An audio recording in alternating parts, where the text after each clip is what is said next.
which could have an impact between individuals. We also found that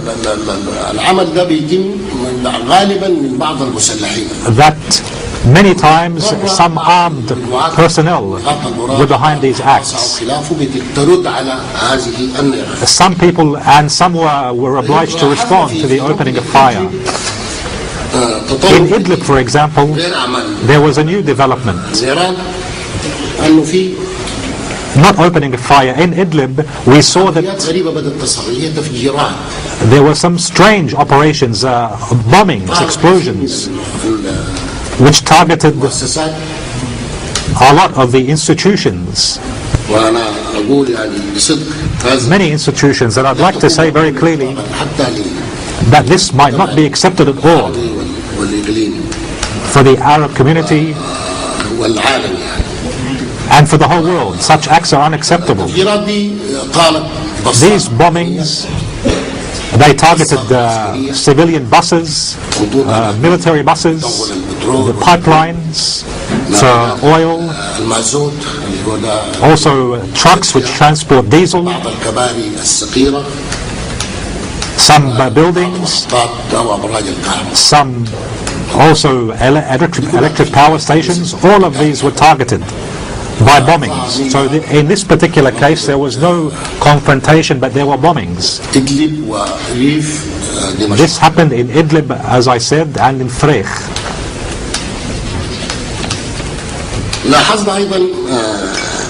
We also found that because we were present in some areas, there was a lot of exaggeration, and in many times these are lies. They make accusations against us, and they try and mislead people about the work or the efforts being pursued by the mission. When it comes to the protesters, actually, and the protests, we found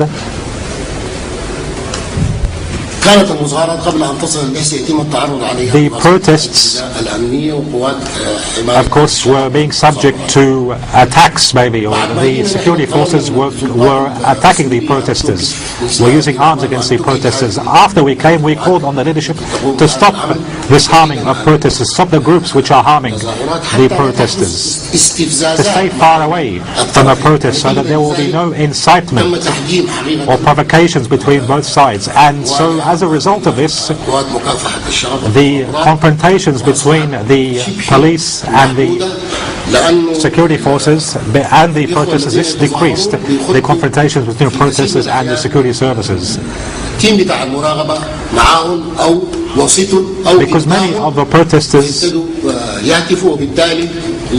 at sometimes they tried to of course continue with their efforts. They tried to take protection with the Arab League monitors, and hence these acts also decreased the opening of fire or the harming of protesters. Now when it comes to the freeing of prisoners, we have pointed out to the fact that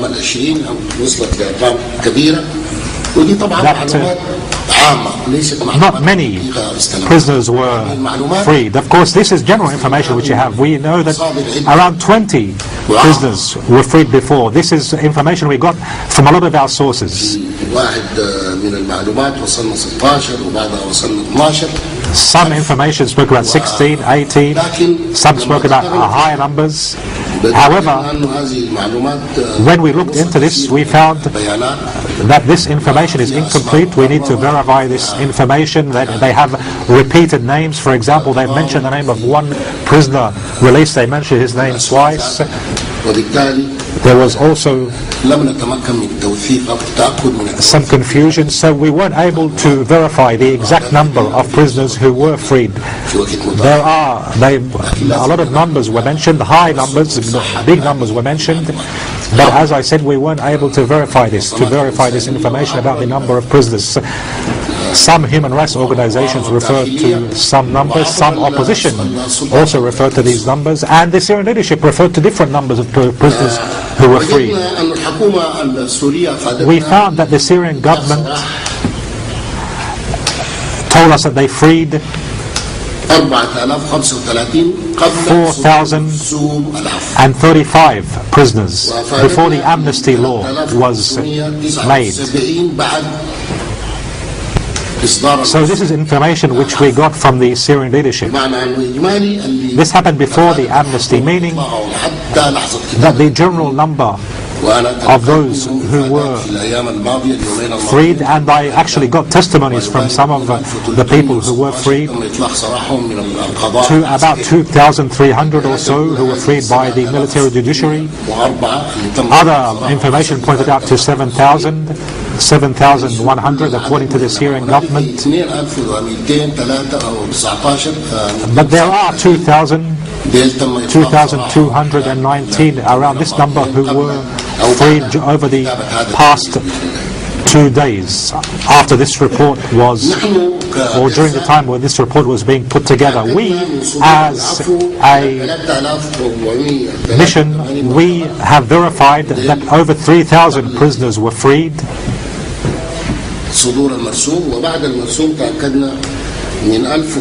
Before the amnesty law, and after the amnesty law, we know that over 1,000 prisoners were freed. And the day before yesterday, I got some information as well from my sources that there are two groups of prisoners who were freed as well.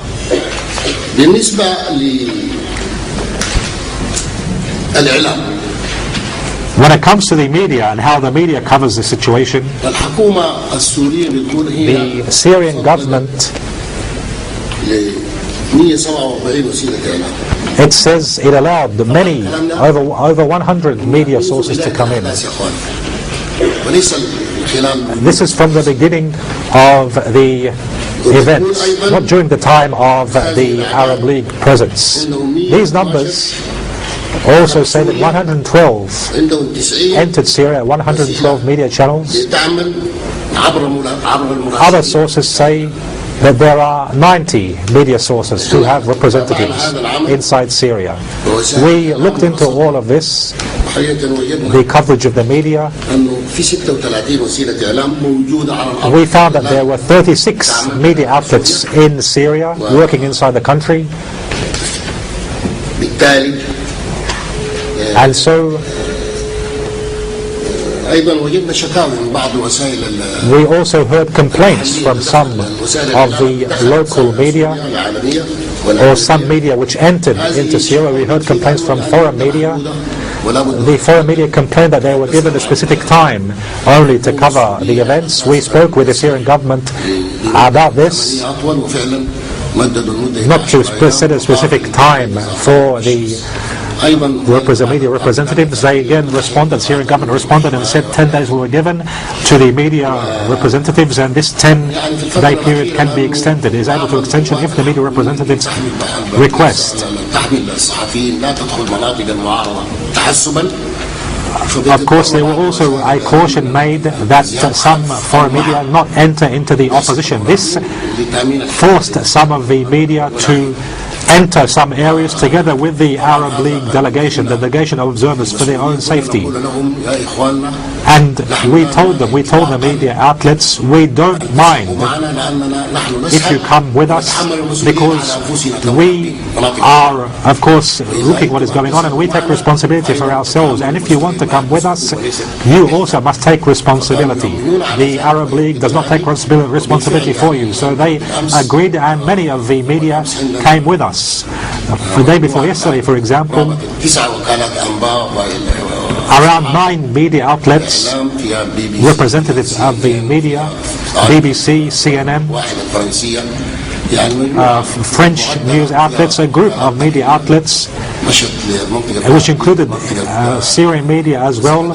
They came with us to some of the areas like Al-Zabadani, and thank God they lived through the experience, and no harm was done to them, thank God.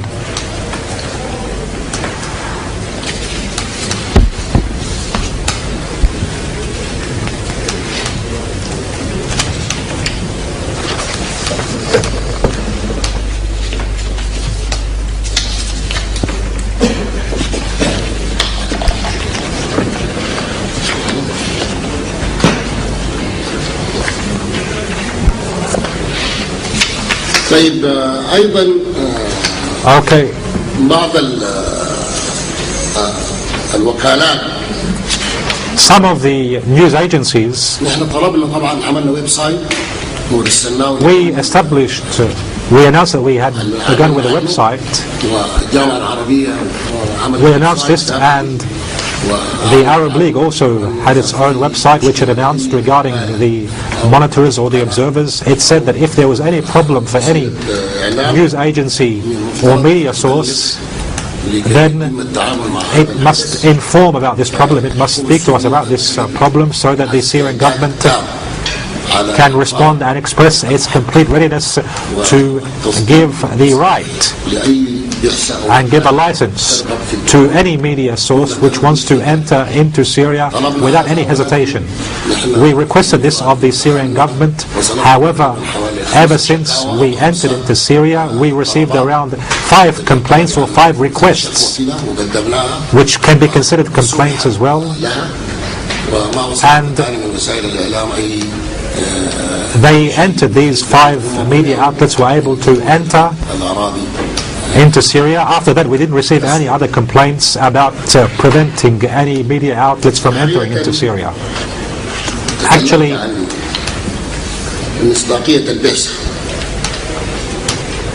I want to speak about, I spoke about the sincerity and the credibility of the Arab League mission. I spoke about this to the Arab League. Of course, many people expressed doubts in the media about this Arab League mission, but I'd like to stress to you that we respect the media, we respect what the media says. However, sometimes the media is too harsh on us. We weren't affected by this.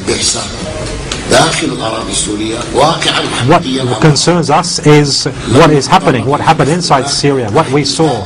We didn't make any assumptions, we didn't speak in an individual way, we didn't behave according to our own personal feelings. We behaved and we worked in accordance to what we saw and witnessed on the ground. So we submitted, we transferred the real picture on the ground to the Arab League leadership. I'd like to speak about what was said on Al Jazeera. They said that the head of the Arab League mission called for extending the period or the mandate of the mission. Of course, I don't have the right to do this. I make this request. If I have recommendations, this recommendation is regarding the equipment. In my recommendations, I said that if there is an intent, if there is an intention to extend the period, then this must mean we need more logistical support, more equipment. But I don't have the right to call for extending the period myself. And I stressed on providing the political and media support for the Arab League mission. This is in order to carry out our duty the best way. This is what I demanded. This is what I requested. I also stressed on a peaceful process, because in the end of this must lead to a peaceful dialogue between the different sides. This is what the protocol states. I stressed on quickly going ahead with the national dialogue, at the same time whereby the mission continues. So what I demanded is that not after we finish the national dialogue begins, because the presence of the Arab League together with the beginning of the national dialogue, this is a very good process which would lead to positive results on the ground and would achieve or would make achievements for the Arab League mission. This is what was requested, and I pray to God that we can send our message in the appropriate way. And in order for you not to